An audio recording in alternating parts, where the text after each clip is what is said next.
Hey guys, today I thought I would take you on a tour of the 17th century bakery on our property here in Normandy, France. This is going to be one of our restoration projects.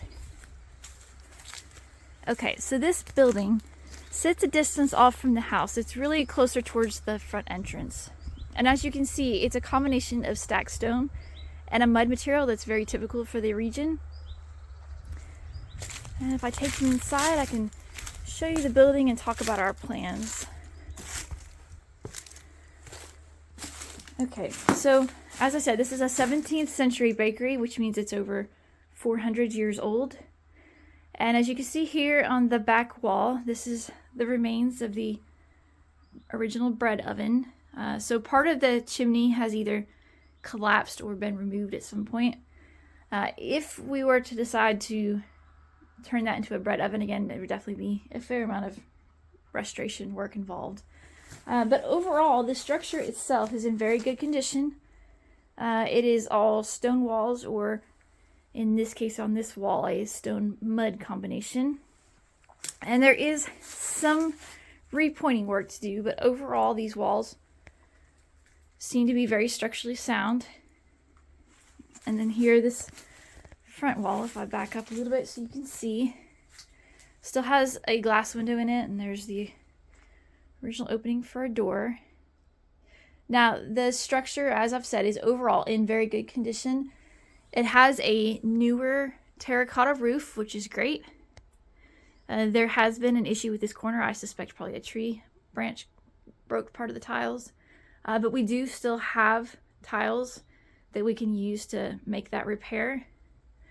And the ceiling rafters or beams, there is one that is missing, and it's currently replaced with a ratchet strap.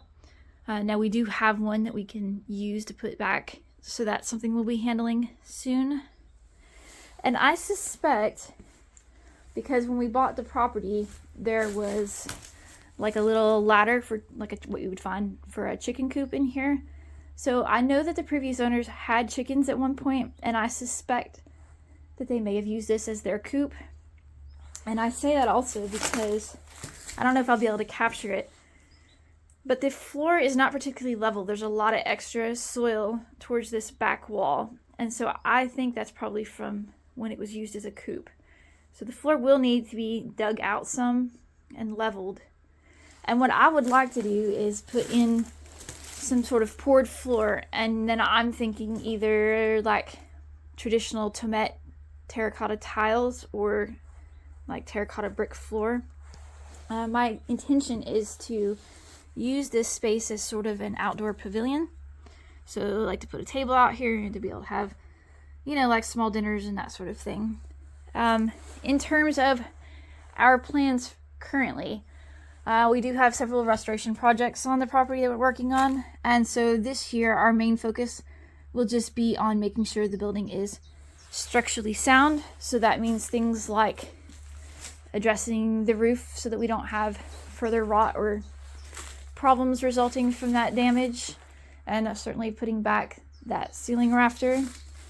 And then, as I will show you in a minute, there is quite a bit of ivy has been growing on the building, and I have removed it from several sides, but I still have more work to do there. So again, that's something, making sure that the walls are going to be sound, that there's not going to be plant material that's breaking down the mortar and causing damage. Okay, so now that I've shown you the inside of the structure, let me go show you the outside. Okay, so this is the side of the bakery that faces the farm road, and this will give you a better idea of, the size of the building and the condition of the roof.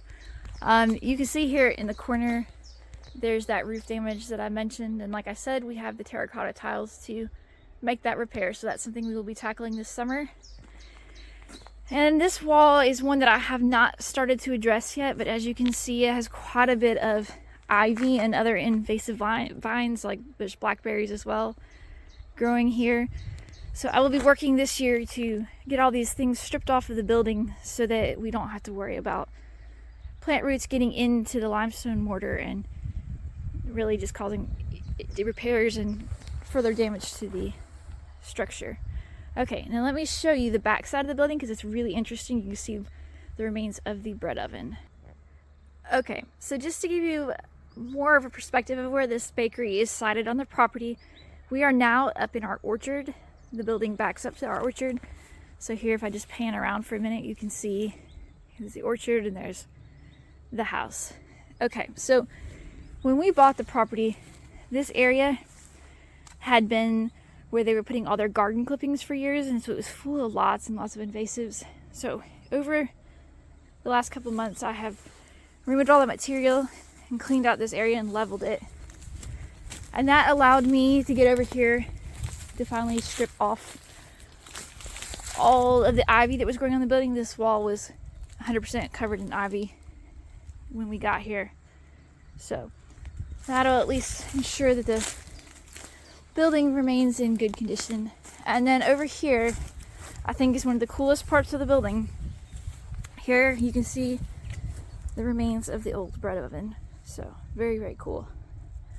And if I just back up a bit, so this wall was also completely covered in ivy, and I have removed the majority of it, but you can see some of the older dead vines up there that still need to be addressed.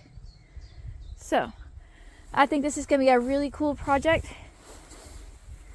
and I am definitely looking forward to restoring this bakery so that it's around for another 400 years or longer. So I hope you have enjoyed our bakery tour, and I will keep you up to date as we make progress on restoring it. Thanks for watching.